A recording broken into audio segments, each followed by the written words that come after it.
രാഹുൽ ഗാന്ധി ഇന്നൊരു അണുബോംബ് പൊട്ടിച്ചിരിക്കുകയാണ് എന്നാണ് കോൺഗ്രസ്സുകാരെല്ലാം പറയുന്നത്. അക്ഷരാർത്ഥത്തിൽ രാഹുൽ ഗാന്ധി എന്താണ് ചെയ്തത് എന്ന് രാഹുൽ ഗാന്ധിക്ക് പോലും അറിയില്ല. അതായത് സ്വന്തമായി ഒരു കത്തിയെടുത്ത് കോൺഗ്രസിൻ്റെ പിന്നിൽ കുത്തുന്ന നിലപാടാണ് രാഹുൽ ഗാന്ധി എടുത്തത്. കർണാടകയിൽ വലിയ വോട്ട് തിരിമറി നടന്നിരിക്കുന്നു, മഹാരാഷ്ട്രയിൽ വോട്ട് തിരിമറി നടന്നിരിക്കുന്നു എന്നൊക്കെ രാഹുൽ ഗാന്ധി പറയുമ്പോൾ പ്രധാനമായും ഈ ആരോപണം ആദ്യം കൊണ്ടുവരുന്നത് BJP ആണ് എന്നുള്ളതാണ്. ഇതിൽ ഏറ്റവും പ്രധാനമായിട്ടുള്ള കാര്യം കർണാടക ഇപ്പോൾ ഭരിക്കുന്നത് കോൺഗ്രസ് ആണ്. ഈ കോൺഗ്രസ് കർണാടക ഭരിക്കുമ്പോൾ അവിടെ വോട്ട് തിരിമറി BJP നടത്തിയിട്ടുണ്ടെങ്കിൽ പിന്നെയും BJP അവിടെ അധികാരത്തിൽ വരേണ്ടതാണ്. പിന്നെ എങ്ങനെയാണ് അവിടെ കോൺഗ്രസ് അധികാരത്തിൽ വന്നത് എന്നൊരു ചോദ്യമുണ്ട്. അത് അവിടെ നിൽക്കട്ടെ. എന്തായാലും ഇപ്പോൾ ദേവേന്ദ്ര ഫട്നാവിസ്, മഹാരാഷ്ട്രയുടെ മുഖ്യമന്ത്രിയായിട്ടുള്ള ദേവേന്ദ്ര ഫട്നാവിസ് ഇപ്പോൾ തിരിച്ചടിച്ചിരിക്കുകയാണ് രാഹുൽ ഗാന്ധിയെ. കോൺഗ്രസിൻ്റെ വോട്ട് ജിഹാദ് എന്ന് പറഞ്ഞ ഒരു പദ്ധതിയുണ്ട്. ഇത് BJP കുറേ കാലമായി പറയുന്ന ഒരു സാധനമാണ്. അതായത് കോൺഗ്രസ് സർക്കാർ ഭരിച്ചിരുന്ന കാലത്ത് നമുക്കറിയാം, BJP ഭരിച്ചിരിക്കുമ്പോൾ ഇലക്ഷൻ കമ്മീഷനും വോട്ടർ ID യും അല്ലെങ്കിൽ തെരഞ്ഞെടുപ്പിലെ EVM മെഷീനിലുമെല്ലാം തിരിമറി നടക്കുന്നുണ്ടെന്ന് കോൺഗ്രസ് പറയുമ്പോഴും യഥാർത്ഥത്തിൽ ബാലറ്റ് പേപ്പറിൽ പോലും തിരിമറി നടത്തിയ ചരിത്രം കോൺഗ്രസിനുണ്ട്, തെളിവ് സഹിതം. എന്നാൽ BJPക്കെതിരെ ഇവർ ആരോപിക്കുന്നതിനൊന്നും തെളിവുകളില്ല.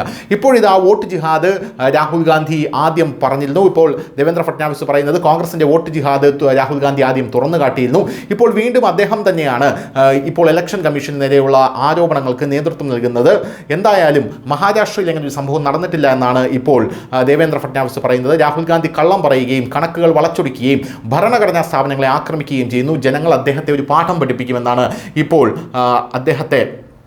ദേവേന്ദ്ര ഫട്നാവിസ് ഇപ്പോൾ അദ്ദേഹത്തെ വിമർശിച്ചുകൊണ്ട് പറഞ്ഞിരിക്കുന്നത്. മറ്റൊരു സുപ്രധാനമായിട്ടുള്ള ഒരു കാര്യം ഇതിൽ എടുത്തു പറയേണ്ടതുണ്ട്.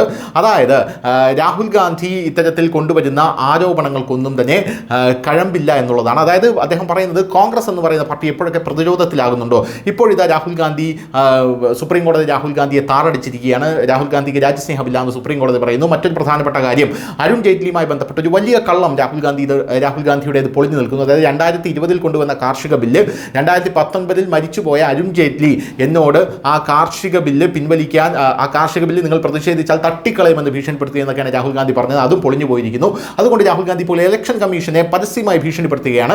രാഹുൽ ഗാന്ധി ഇലക്ഷൻ കമ്മീഷനെ നോക്കി പറയുന്നത്, ഞങ്ങൾ ഒരു നാൾ അധികാരത്തിൽ വന്നാൽ ജൂനിയർ ആണോ സീനിയർ ആണോ എന്നൊന്നും നോക്കില്ല, ഞങ്ങൾ ഒരു കാലത്ത് അധികാരത്തിൽ വന്നാൽ ഉടനെ തന്നെ ഈ ഇലക്ഷൻ കമ്മീഷനെ എല്ലാവരെയും ഒരു പാഠം പഠിപ്പിക്കുമെന്നാണ് രാഹുൽ ഗാന്ധി പറയുന്നത്. ഇത് പച്ചയായിട്ടുള്ള തുറന്നുള്ള ഭീഷണിയാണ്. ഭരണഘടനാ സ്ഥാപനങ്ങളെ ഇങ്ങനെ ഭീഷണിപ്പെടുത്തുന്നത് ശരിയല്ല എന്നാണ് കൃത്യമായി ഇപ്പോൾ ദേവേന്ദ്ര ഫട്നാവിസ് പറയുന്നത്. ന്യൂസ് ഡെസ്ക് ന്യൂസിൻ്റെ മലയാളം.